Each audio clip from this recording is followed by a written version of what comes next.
নমস্কার বন্ধুরা, আপনারা দেখছেন বাংলার বার্তা ইউটিউব চ্যানেল। এই মুহূর্তে সবচেয়ে বড় খবর পশ্চিমবঙ্গবাসীর জন্য। খেটে খাওয়া দিনদরিদ্র মানুষদের কথা চিন্তা করে মুখ্যমন্ত্রী মমতা বন্দ্যোপাধ্যায় ঘোষণা করলেন আগামী জুলাই মাস থেকে আবাস যোজনা ঘরের 1,20,000 টাকা দেওয়া শুরু হবে। তো বন্ধুরা, এই জুলাই মাসে প্রথমে কারা কারা টাকা পাবে এবং যারা নতুন করে আবাস যোজনায় নাম নথিভুক্ত করেছেন আপনারা কবে পাবেন এবং মুখ্যমন্ত্রীর ঘোষণা অনুযায়ী এই জুলাই মাসের কত তারিখ থেকে এই টাকা আপনাদের ব্যাংক অ্যাকাউন্টে পাবেন সমস্ত কিছু আজকের ভিডিওতে জানিয়ে দেব। তাই ভিডিওটি একটু স্কিপ না করে প্রথম থেকে শেষ পর্যন্ত দেখতে থাকুন। আর যদি এই চ্যানেলে নতুন হয়ে থাকেন চ্যানেলটি সাবস্ক্রাইব করে পাশে থাকবেন। আর এই ধরনের গুরুত্বপূর্ণ ভিডিও পেতে বেল আইকনটি প্রেস করে অল নোটিফিকেশনটি অন করে দেবেন সর্বপ্রথম সবার আগে পাওয়ার জন্য। আর যারা ইতিমধ্যে চ্যানেলটি সাবস্ক্রাইব করে দিচ্ছেন তাদের অসংখ্য ধন্যবাদ। চলুন ভিডিও শুরু করা যাক। রাজ্যের কোষাগার থেকে বাড়ি তৈরির টাকা দিতে জুলাই থেকে শুরু সমীক্ষা। রাজ্যের গরিব মানুষের বাড়ি তৈরির টাকা দিচ্ছে না কেন্দ্র সরকার। এই অবস্থায় রাজ্য সরকার নিজেদের কোষাগার থেকে যাবতীয় অর্থ খরচ করে মানুষের সুরাহ দিতে উদ্যোগী হয়েছেন। সেক্ষেত্রে উপভোক্তা তালিকা চূড়ান্ত করতে আরও একবার রাজ্য জুড়ে যাচাই প্রক্রিয়া ও সমীক্ষা চালাবে প্রশাসন।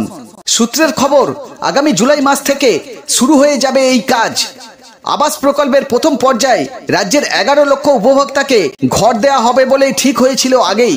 নতুন করে সমীক্ষার পর সেই সংখ্যা বেশ কিছু বাড়বে বলেই মনে করা হচ্ছে।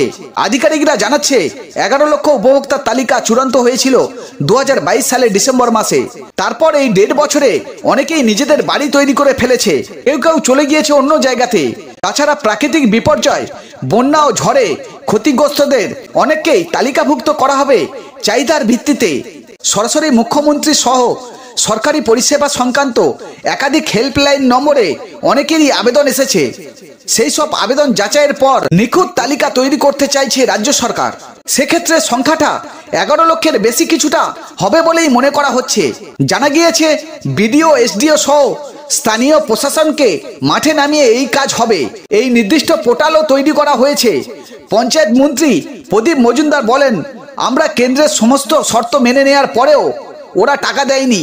কোনো গাফিলতি বা দুর্নীতির অভিযোগ প্রতিষ্ঠান করতে পারেনি। স্রেফ রাজনীতি করতে বাংলাকে বঞ্চনা করেছে কেন্দ্র। রাজ্য এখন নিজেদের টাকাতেই সম্পূর্ণ স্বচ্ছতা বজায় রেখে গরিবের ঘর দেবে। তার জন্য আরও একবার সমীক্ষা চালানো হবে। তবে সদ্য কেন্দ্রীয় গ্রামোন্নয়ন মন্ত্রকের দায়িত্ব পেয়েছে শিবরাজ সিং চৌহান। বাংলার জন্য আবাস যোজনার টাকা না দেয়া নিয়ে কেন্দ্রের মতপার্থক্য দেখা গিয়েছে বলেই মনে করা হচ্ছে। এই পরিস্থিতিতে ফের একবার নয়াদিল্লিকে আবাসের বকেয়া টাকার দাবি জানিয়ে চিঠি দেয়া হবে কিনা তা নিয়ে নবান্নের শীর্ষ মহলের সিদ্ধান্তের দিকে তাকিয়ে রয়েছে পঞ্চায়েত দপ্তর। তো বন্ধুরা, আপনারা বুঝতেই পারলেন জুলাই মাস থেকে আবাস যোজনা ঘরের সমীক্ষার কাজ শুরু হবে। তবে মুখ্যমন্ত্রী মমতা বন্দ্যোপাধ্যায় কড়া ভাষায় বলেছেন, বাংলায় যাদের প্রকৃতপক্ষে আবাস যোজনা ঘরের প্রয়োজন তাদের যেন অবশ্যই বাংলার আবাস যোজনার ঘর দেয়া হয়।